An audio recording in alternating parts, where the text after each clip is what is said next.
às vezes, criamos e comparamos as redes sociais, por exemplo, uma vida que é uma utopia.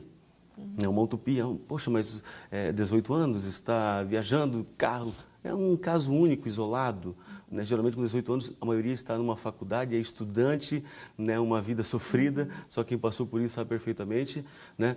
E existe o tempo certo de prosperar e crescer. Nós temos que respeitar o tempo, as limitações, e que temos genéticas diferentes também. Não ficar se comparando, né? Não, acho que talvez um dos grandes problemas hoje que tem adoecido essa geração com relação a essa saúde mental é comparações. Comparação com vídeos, curtidas e aí por diante, com uma vida X ou Y de uma pessoa, fosse o padrão a ser seguido. Cada um tem a sua história, cada um tem a sua genética e eu tenho que saber trabalhar comigo as minhas emoções. Se eu não estou legal, essa ansiedade, ela começou a tirar o meu sono, me deixar irritado, emotivo, né? Começa a dar lesões na pele, você vai falar sobre lesões de pele. Né, desde psoríases, desde dermatites, alteração no estômago, situações gástricas ou até mesmo situações no intestino, alguma coisa no meu corpo está sinalizando. Eu preciso de ajuda. Só que aí a gente viaja e aquele problema passa, mas ele vai voltar.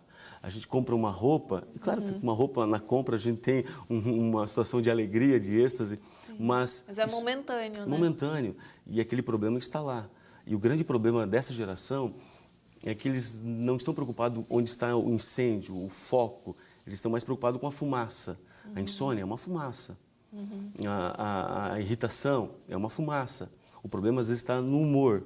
Aí tem que saber se é genético, se é uma questão de esgotamento do trabalho, da escola, da faculdade, do TCC, se é uma questão também de algum acontecimento que aconteceu, né, que traumatizou, e aquilo potencializou e virou uma bola de neve e você, deixa para depois. Só que depois, aquilo que você considerava uma onda, vira um tsunami.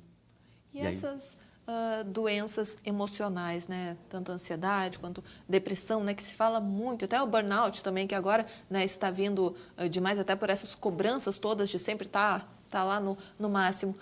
São doenças que têm cura, a pessoa pode ficar curada ou é um tratamento que a pessoa convive com elas? Como é que é, doutor? Cada caso é um caso. Quando existe uma questão hereditária, genética, eu tenho que ser investigado, tem que ser avaliado e tratado. Né? Mas a minha vizinha toma essa medicação e funcionou. Cada um tem uma resposta diferente. É isso que eu tenho que ter noção sobre isso. A maioria das patologias, das doenças, de transtornos de humor, elas são curáveis, elas são possíveis de estabilizar.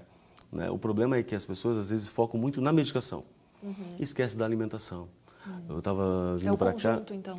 Hoje eu pedi o meu almoço, pedi uma salada com frango e alguém falou para mim, você está fazendo regime? Eu falei, não, estou cuidando, porque eu sei que 80% da serotonina é produzida no intestino.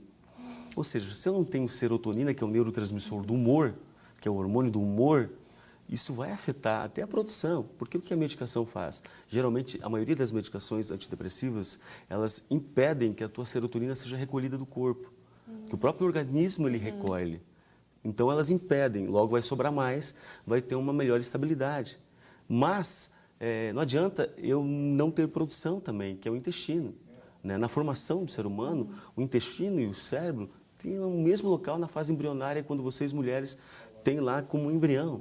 Então, tipo assim, alimentação, atividade física, terapia.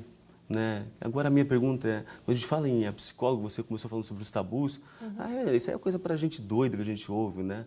Eu sempre digo assim, eu acho que mais doido é quem não procura. E quando a pessoa diz assim, eu não preciso, essa pessoa acho que precisa 3 vezes por semana. Olha, é verdade. Doutor Rodrigo,